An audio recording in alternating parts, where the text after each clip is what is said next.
that tape that's always running, that voice that's always like Yeah. chattering, Hmm. it was gone. Yeah. And it was like, it was at first quite odd because, that's how we operate. But then it was like, this is awesome because there is no mind chatter anymore. Hmm. Mm. And I think for me, and then there was a car accident, and More then stuff. whatever happened Yeah. after that, But the point is that it took away that, for me, that mind chatter. Yeah. And if that was all it did for me, Hmm. then it was well worth it. Yeah. God, I'd say that's well worth it for anybody because the mind chatter's, always there, ever present. For some Yeah. people, they can't even shut it off. Yeah. So, Right. Well, there's the bars is the first class, and then for me, I wanted to become a bars facilitator. So that meant that I had to take 3 bars classes, one from each one from a different facilitator, and then within a year take these 2 other classes.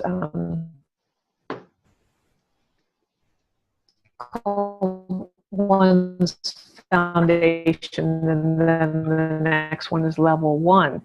And typically take the foundation. So I took the bars class in a row. And by the end of those 3 days, a friend came to pick me up to take me to the train. And I'm sitting there just saying, oh my God, like I felt like, because I'd been on a Uh-oh. 10 We're having a little technical day difficulty. retreat in the past, and you know what that's like, just sitting and you got so I'd been to a Vipassana retreat in the past, and you're toughing it out, knowing that by the end you're going to feel happy about it, but in the first while it's really sucks. And but in 3 days of great, very much enjoyment, I had the same results of just no mind, as Roger was saying, and just feeling spacious and happy and joyful and excited about life. And I mean, I usually am, but even more. And just as an anecdote, my aunt, who's known me since I was 6 years old, we were hanging out together a couple summers ago, and she said, I've known you all this time. I've witnessed all your ups and downs and all the different things that you've done. And she said, and you've always seem to be progressing in your life. She said, but since you've done the access bars, you're really different, like very different. And I think the biggest thing was just the whole drop, like total dropping of my upset around any part of my upbringing and what, who did what and who didn't do what and all of those kinds of things. And so she was able to reflect back to me, yeah, I see something's really different from here. Now, another thing I've witnessed is that people, even in their first bars class, I've witnessed people because what you'll do is you pair up, and one person will give bars and to practice, and then the other one's receiving, and then you take a little break, and then the other person goes. And people having huge changes in their bodies. For instance, this one gal, she gets up from her session, and her very first bar session, and we're sitting, she had laid there for a while, and she came to join us. And it's very obvious that she's not paying one bit of attention to what we're saying. We're just kind of hanging out and having snacks. And finally she says, oh, I'm sorry, I haven't been paying attention. And I smiled and I said, I know, it's okay. And she goes, I'm smelling things. And I said, well, cool, that's great, She said, no, you don't understand. I had a major car accident and my nose got mangled, and I have not been able to smell anything for over 9 years. That's amazing. That's And crazy. she didn't even say coming into class, well, I want to get my nose back. It just happened. Her body was willing to receive that then. And another gal who'd always had a very severe sway back, like her, how the little gymnasts land and they kind of throw their arms up and they stick their bum out, like her back was her like that. And she had her very first bar session is practice in class. And she got up and she just went, oh. And I said, what, are you okay? And she said, yeah, my spine just adjusted myself and I don't have my sway back anymore. And Wow. when she went home that night, her partner was standing next to her after dinner, and they were just hanging out on their balcony. And he said, "Whoa, what happened to you?" And she said, "What?" And he said, "Your back, it's changed." And she said, "Yeah, that just happened in class today." So, what's going to happen for you is what's going to happen for you. But I love the ease of it, because you can't do it wrong. Yeah. And you can get a lot better at it. So I've just witnessed, and little children can do it, and senior citizens, and just, the whole gamut of people. And it opens up so many more possibilities for people. So I'm endlessly excited about it, and the possibilities of what else can happen for me and everybody else. It just keeps growing. Yeah, it sounds magical, actually. I love those little stories. So now tell us about your role as a holistic health educator. Is that partially teaching people how to do this bars or access consciousness, or is that something completely different? Well, it's everything, So, and I've been able to utilize it a lot in First Nations and Aboriginal communities, doing community development work, and so working with the band administrations and different agencies within the band government to assist them in coming together and reclaiming their ability to work together in a cohesive way. We had our ways and our structures in the old days before the government got involved, and then that all got exploded. And then this whole band and chief and council system got set up, which is totally antithetical to anything that our people ever did. But then this is the structure, and this is the way that people have to do it, but it doesn't work so well. So then coming in and guiding them and reclaiming their ability to do that in a way that really serves themselves and their people. And, so I've done things like even just teaching about natural foods, cooking with organic foods and things. I mean, because these folks just what do you do in a bulk food section in a health food store, or because a lot of people, I mean, sadly, many of the reservations and reserves, they call them in Canada, are third world country conditions.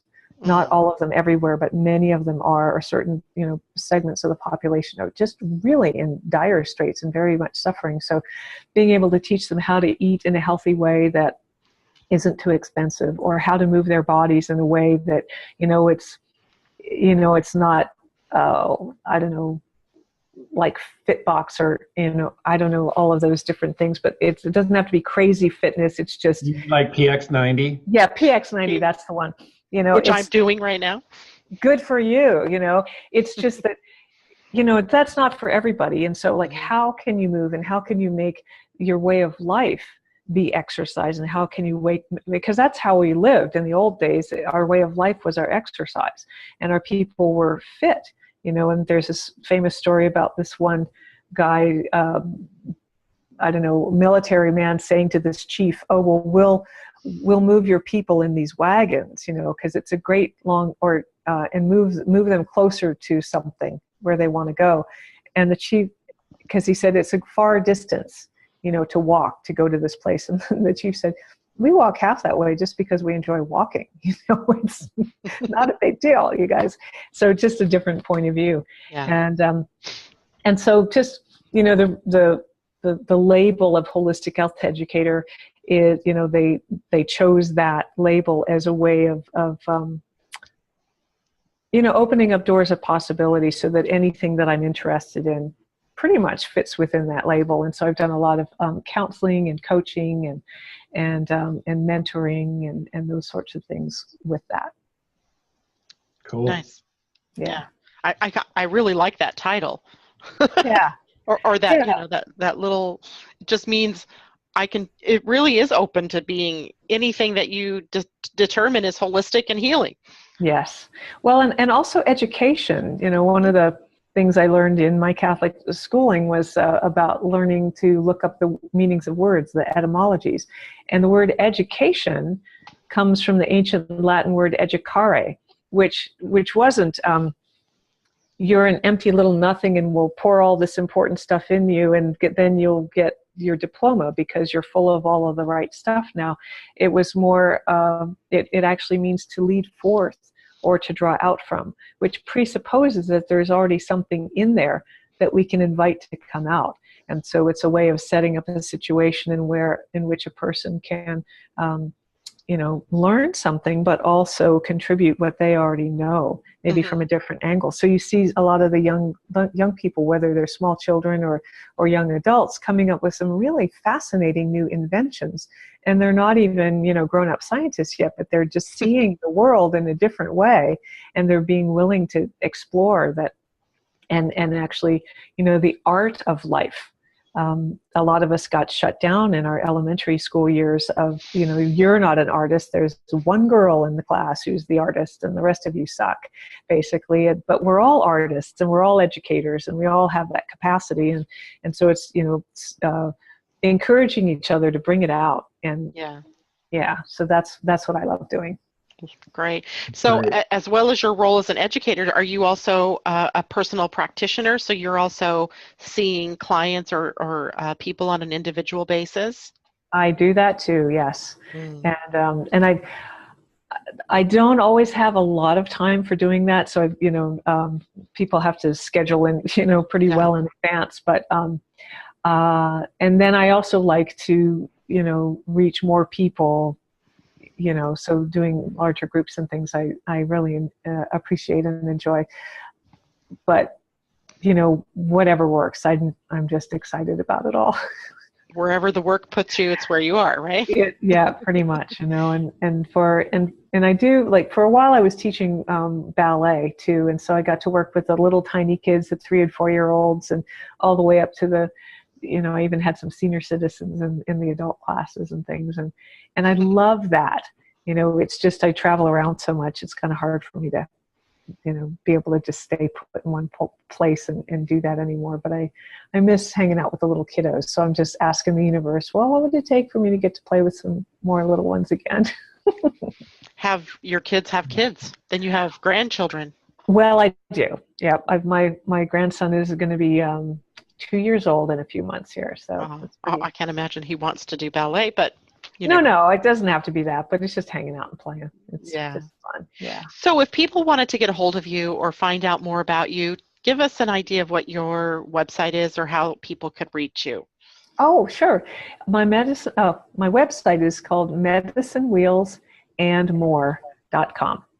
Medicine Wheels, more than one, right? Yes, wheels. Medicine Wheels and More. And more.com. And more.com, right. So we're doing medicine wheels and we're doing a whole lot more. And as a matter, and it's been great because my next door neighbor, I taught her how to do bars, and she's got a background in doing a lot of, personal development and transformational work. So she and I are going to be doing some courses. She does a thing called Change Your Life, Change Your Story. Which is really exciting, which is developed by another mutual friend. And so then I'm going to also do an access body process in conjunction with that to make it even easier for people to drop their story, which is really exciting. And then my dear sister friend, Brooke Medicine Eagle, and I are going to do some courses over the summer. So that's really exciting as well. Are you coming back to our part of the world? Yes, I will be back over on the wet coast. Hopefully, it'll continue to be wet. When we had snow the other day, I was sending some good vibes over to you guys to have more. We've had rain all week. Yeah, snow and rain. Nice. Yay! And so I'll be back over there in Bellingham and probably Seattle and Carnation.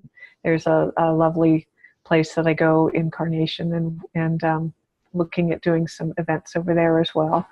And then also I'm going to Machu Picchu for the June solstice this year with my brother Heyoka Merrifield. He's been on a number of the Power Place tours in the past, and so we got invited to go and do a summer solstice or winter solstice for them down there, but a solstice ceremony for the solstice this year. Nice. So, very exciting. Yeah. Have you ever been there before? I haven't, but I met a Peruvian shaman about 4 years ago up at the indigenous International Indigenous Leadership Conference up in British Columbia, and he said, "Have you been to Peru yet?" And I said, "No." And so he handed me some tobacco from down there, and tobacco is it's considered the highest medicine, even more than ayahuasca or peyote or anything, because of the medicine that it conveys your prayers. And he handed me this tobacco and he said, "You're coming to Peru." And I said, "Okay, thank you. I'll receive that." Yay. So yeah, so it looks like just took 4 years, but it's all good. Yeah. It's only time. It's only time, just we're traveling anyway, so it's all good. Yeah. Very true. Very good. Very true. Roger, is there anything else you wanted to ask Susan before we close up for today? No, I think I'm good for now. It's been a great interview. Oh, thank you. Yeah. And it's been great having you on, and I'm glad that you chose to do this and join us. Well, I'm really glad that you were, felt inspired to invite me to come on, because it's just always great to offer these gifts to the world. A lot of people don't know about some of these things, and so, or maybe they've heard weird things about access, or they kind of had an idea somewhere, something about that circle medicine wheel thing, But just to get a little bit more, or even Catholic school, or Catholic school, yes. Well, there's always that. Takeaway message today: hierarchies suck. Yeah. Yeah. Well, and maybe also just that, you are the gift, and we chose to come here to be this gift, and each one of us has many gifts within us. And so what would it be? What would it take? Here's the invitation. What would it take for you and me and all of us to just unpack these gifts and really offer them to the world? Because, it'd be kind of suck to be taking the last breath in that body and go, "Oh, snap, I could have been really having a lot more fun. I shoulda, coulda, woulda." Yeah, let's not end up like that. Let's have more fun now. No, I agree. I agree. Yeah. Susan, thank you so much for joining us today on Empower You TV. We have enjoyed your presence, your wisdom, and I'm really fascinated by Access Consciousness now. I have to check this out. Oh, good. Find out more about it. And Roger, thanks for, as always, being my guest host here. And for everybody listening to us today, thank you so much for joining us. If you have any questions that you have of Susan, you can reach her at www.medicinewheelsandmore.com. And if you want to find out more about programming, you can find us, empowerutv.org. Thank you all, and take care. Thank you. Thank you, Janet. Thank you, Roger. Bye, Susan. Bye, Roger. Bye, guys.